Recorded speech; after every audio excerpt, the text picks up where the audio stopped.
And we are joined now by the author of The Baddest Man, The Making of Mike Tyson. He is a renowned New York sports writer, Mark Kriegel. Mark, so good to see you. Lives in Santa Monica now, so he's a local. I wouldn't go back. There you go. There you go. You know, if you were alive back during the mid-'80s into the early '90s, you could not escape the orbit that was Mike Tyson.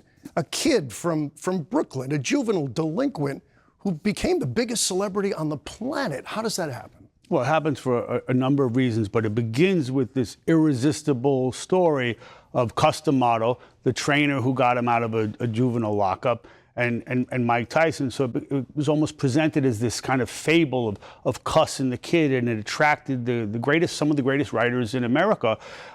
Unfortunately, it kind of lacked a little bit of nuance. I had this discussion with Mike, and he pushed back on it. I said, hey, listen, you know, Cuss didn't just want you to be a fighter from the jump, you're a kid.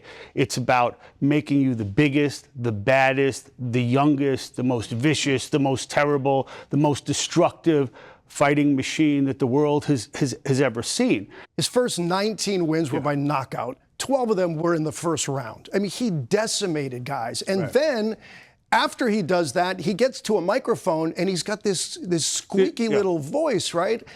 But yet some of the things that come out of his mouth are outlandish. What his handlers did was take clips, early clips, grainy clips of these knockouts. I remember this. They made sure that they recorded them, and the destructiveness of the knockouts always stayed with you. You couldn't believe what you were seeing. Right, and they were so quick, they were so destructive.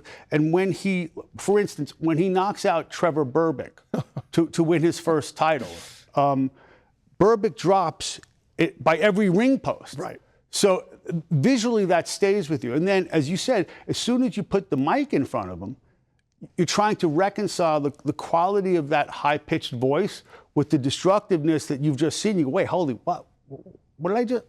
And then it's what he said. I want your heart. I want to eat his children. Praise be to Allah. And you talk about people like Michael Jackson, and you talk about Elvis. Yeah. And the thing about kill you. Right. Well, that's the thing. You called it a lethal level of fame. And the ones I just mentioned did not make it through. And yet Mike somehow has. And you commented that one of the biggest surprises today may be that he's still alive. The haters like me and the acolytes and even Tyson himself could never imagine was that he would survive. Like wherever you were in his life, the safe bet for his mortality was take the under. You talk about this in the book, meeting Robin Givens and her mom, and how he became enamored with them. And that seemed like it was the beginning of the end for essentially his career, and everything kind of went south for him after that point. What would have happened if he had never met someone like Robin Givens? I think that at that time, Robin fills this central hole in his life. And I write about this a lot. I'm not trying to be like a shrink here, but the big hole, the thing that he can never fill is his mother. His mother dies before he can show her, like, look, Ma, look what I became. And she's really what he remembers of her is a broken woman. My argument in this is not that yes, he falls for Robin because she's beautiful. She's a particular kind of beautiful.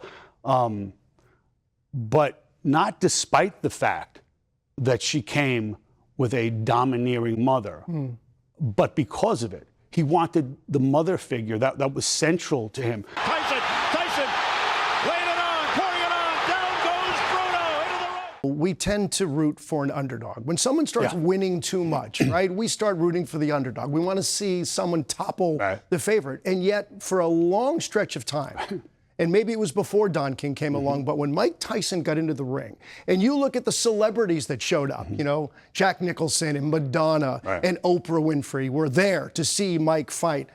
You wanted to see him win again and again and again. Kyle, it wasn't just the win. And we both know this from covering boxing. It's not just the win, and it's kind of boxing's dirty secret. It's about the destructiveness of the win. Here comes Mike Spinks in.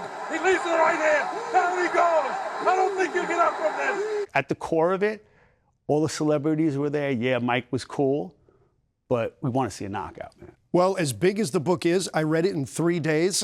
God bless you. So I cannot wait Kyle. for the second part of this. I can't. It was really one heck of a read, and congratulations. Thank you so much. It's a Thank you pleasure so to have much, you man. come in today. Thank you. He's Mark Kriegel, who wrote The Baddest Man, the making of Mike Tyson. We'll take a break, and we're back with more right after this.